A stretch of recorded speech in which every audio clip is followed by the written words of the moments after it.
بسم اللہ الرحمن الرحیم اعوذ باللہ من الشیطان الرجیم کیف تکفرون باللہ وکنتم امواتا فاحیاکم ثم یمیتکم ثم یحییکم ثم الیہ ترجعون۔ محترم سامعین، یہ سبق نمبر 75 ہے اور آیت نمبر 28 سورۃ البقرہ۔ سب سے پہلے ہم آیت کریمہ کا ترجمہ پیش کرتے ہیں۔ کیف تکفرون باللہ وکنتم امواتا فاحیاکم، تم اللہ کے ساتھ کفر کا طرز عمل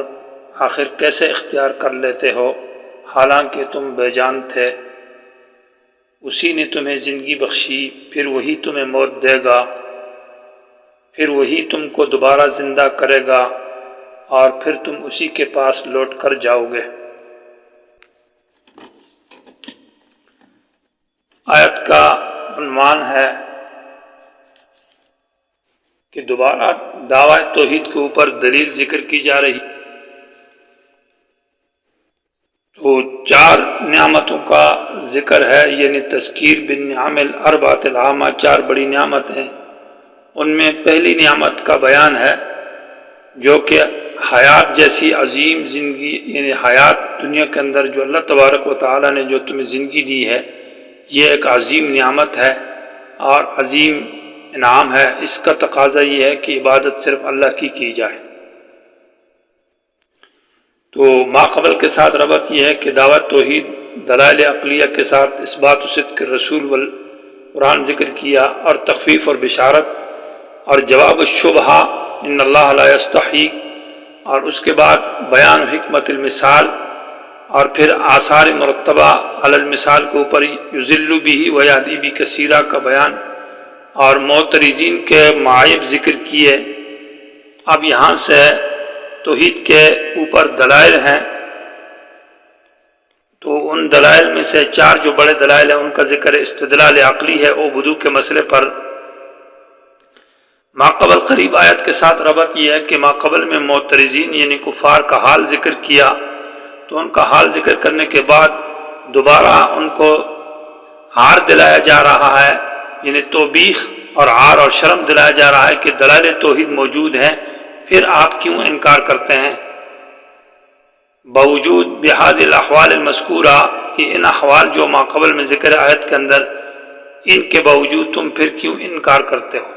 یعنی گویا کہ آمدم برسر مطلب، یعنی وہی جو دعوی توحید ہے اس کو دوبارہ نیا عنوان کے ساتھ ذکر کیا جا رہا ہے، جیسے خطیب ایک مسئلے کو دلائل کے ساتھ ذکر کرتا ہے اور پھر نئے سرے سے مسئلے کو ایک دوسرے عنوان کے ساتھ ذکر کیا جا رہا ہے۔ تو کیف تکفرون باللہ کا معنی ہوگا کہ تم عبودو کے مسئلے سے کیسے انکار کرتے ہو حالانکہ وکنتم امواتا فاحیاکم، تم بے جان تھے، بے روح تھے، تمہارے اندر جان نہیں تھی۔ فاحیاکم تو حیات بخشی تمہیں، یعنی تمہیں اللہ نے زندہ کیا۔ تو اس کا تقاضا یہ ہے کہ عبادت صرف اور صرف اللہ کی جائے۔ تو 4 نعمتوں میں سے پہلی نعمت کا بیان ہے اس آیت کے اندر، جو کہ حیات فی الدنیا، دنیا کی زندگی ہے۔ پہلی آیات میں صرف خلق کا ذکر تھا کہ اللہ تبارک و تعالیٰ نے تم کو پیدا کیا ہے، اور اب حیات کا ذکر ہے۔ کیف کا لفظ جو ہے یہ برائے استفہام حالت کے لیے ہے، کسی سے اس کے حال پوچھنے کے لیے، اور کبھی کبھی یہ کیف انکار کے لیے آتا ہے، جیسے اسی آیت کے اندر کیف انکار کے لیے کہ تم اللہ کی عبادت سے کیسے انکار کرتے ہو، معنی یہ کہ اللہ کی عبادت سے انکار نہ کرو۔ اور کبھی یہ قرار کے لیے ہوتا ہے، اور کیف میں معنی مصدری موجود ہے، جب نسبت اللہ ہو کہ جب اللہ کی طرف نسبت کرے تو کیف تعجیب یعنی دوسروں کو تعجب میں ڈالنے کے لیے ہے،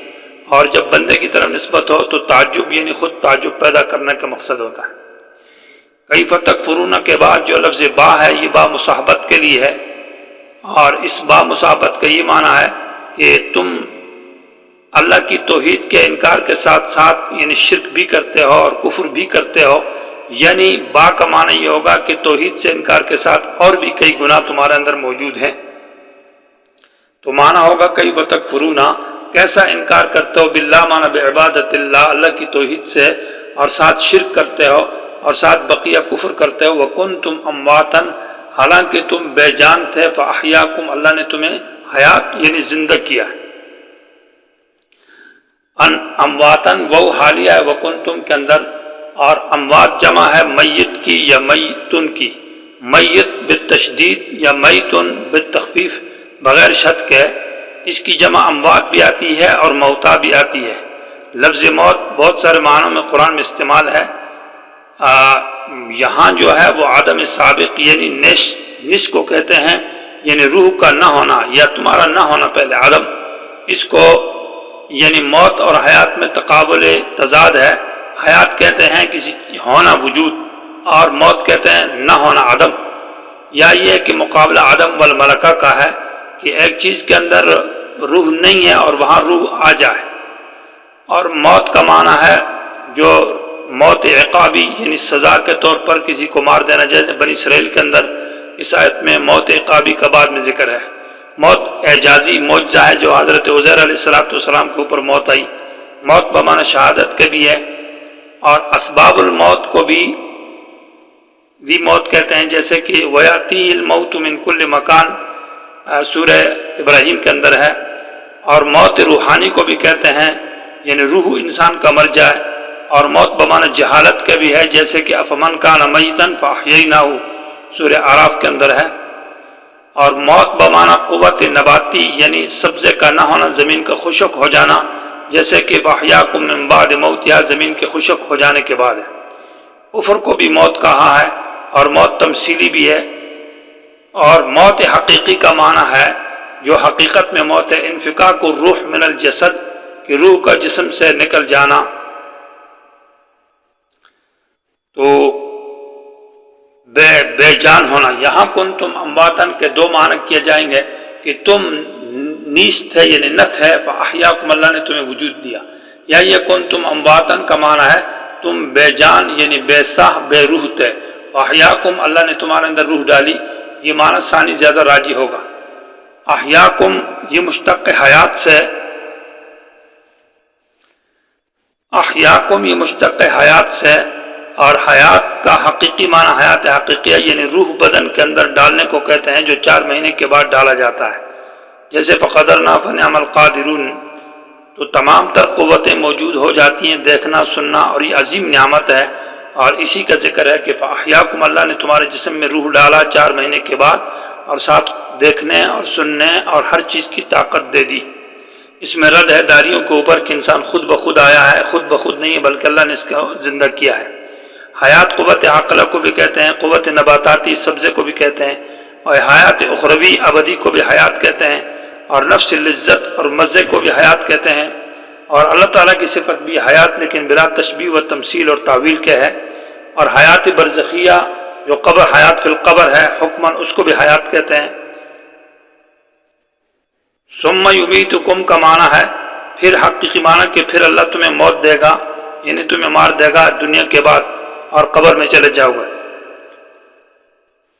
یہاں سوال ہی پیدا ہوتا ہے کہ ثم یمیتکم کو کیسے نعمت کے اندر ذکر کیا، حالانکہ موت تو نعمت نہیں ہے۔ جواب یہ ہے کہ یہ ذریعہ اور وسیلہ ہے حیات فی الآخرت کا، اور للوسائل حکم المقاصد، گوئے کہ یہ بھی ایک نعمت کا ذریعہ ہے۔ ثم یمیتکم پھر اللہ تمہیں موت دے دے گا اور دنیا میں مر جاؤ گے۔ ثم یحییکم پھر زندہ کرے گا اللہ تمہیں آخرت کے اندر۔ اس ثم یحییکم سے دوبارہ حیات اخرویہ مراد ہے۔ حضرت ابن عباس رضی اللہ تعالیٰ عنہ، حضرت عبداللہ بن مسعود رضی اللہ تعالیٰ عنہ، ان کے نزدیک ثم یحییکم سے حیات فی الآخرت مراد ہے، یعنی آخرت کے اندر تمہیں دوبارہ اللہ زندہ کرے گا۔ ابن عطیہ یہ قدیم مفسر ہے، محرر الوجیز کے اندر انہوں نے اسی قول کو ذکر کیا ہے کہ اس آیت میں یہی قول ہے کہ ثم یحییکم سے حیات اخرویہ مراد ہے کہ اللہ تمہیں دوبارہ زندہ کرے گا، اور ابن کثیر نے بھی اس قول کو ذکر کیا ہے۔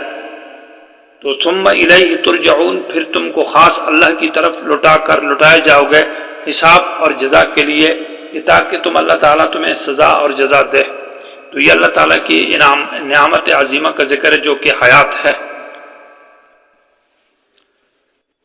اس آیت میں ثم یحییکم سے حیات فی القبر مراد نہیں ہے، کیونکہ یہاں مقابلہ کافروں کے ساتھ ہے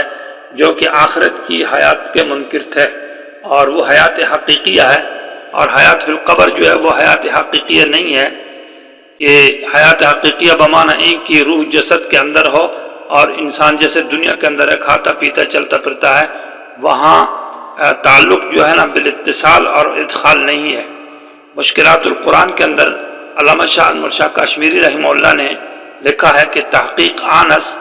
یہ معنی حیات تعلق روح ببدن اس، کہ حیات کا معنی یہ ہے کہ روح کا بدن کے ساتھ تعلق ہو، یعنی روح بدن کے اندر ہو۔ وتر قبر اصلاً تعلق روح ببدن نیس، اور قبر کے اندر روح کا بدن کے ساتھ تعلق نہیں ہے، یعنی روح بدن میں داخل نہیں ہے،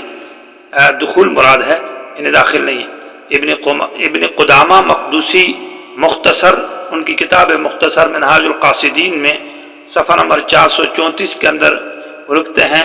کہ روح جو ہے یہ جسد سے جدا ہونا، اس کو موت کہتے ہیں، بغیر تعلق اعضاء بدن کے ساتھ اور بغیر نعمتوں کے۔ تو السالم المنکی صارم المنکی فی رد علی عنق السبکی، یہ کتاب ہے امام مالک رحمہ اللہ کی، اس میں لکھتے ہیں کہ وَعَلَمْ أَنَّ الرَّدَّ الرُّوحَ إِلَى الْبَدَنِ بَعْدَ الْمَوْتِ وَعُودِهَا إِلَى الْجَسَدِ وَلَا يَسْتَلْزِمُ حَيَاةً أُخْرَى قَبْلَ يَوْمِ النُّشُورِ بل اعادۃ برزخیۃ لا تزیل عن المیت اسم الموت، کہ یہ جو حدیث میں آتا ہے کہ روح بدن کی طرف لوٹتا ہے، تو اس میں روح جسد کی طرف جو لوٹتا ہے یہ مستلزم نہیں ہے حیات اخرى، ایک الگ زندگی مستقل کو قیامت سے پہلے، بلکہ اس کو اعادہ برزخیہ کہا جاتا ہے، یہ برزخی حیات ہے، اور اس حیات کی وجہ سے لا تزیل عن المیت، میت سے اسم الموت، موت کا جو نام ہے وہ زائل نہیں ہوتا۔ تو اعادہ روح جو ہے اس پر جو حدیث ہے وہ حدیث حسن اور صحیح ہے، حسن تو بالاتفاق ہے لیکن صحیح ہونے میں اختلاف ہے۔ تو وہ حدیث میں حیات قبر ہے لیکن وہ حیات حقیقی نہیں ہے، من حیات کے جو لوازمات ہے وہ اس میں نہیں ہے، دیکھنا سننا چلنا وغیرہ، اس لیے اس کا ذکر نہیں ہے اس آیت کے اندر، اگرچہ دوسرے نصوص سے حیات فی القبر کا اس بات ہے، یعنی معتزلہ کا مسلک ثابت نہیں ہوگا کہ اگر اس آیت سے حیات فی القبر ثابت نہیں ہے تو معتزلہ حیات فی القبر کے منکر ہے، دوسرے نصوص اس پر موجود ہے۔ ثم الیہ ترجعون، پھر تم اللہ کی طرف لوٹا دیے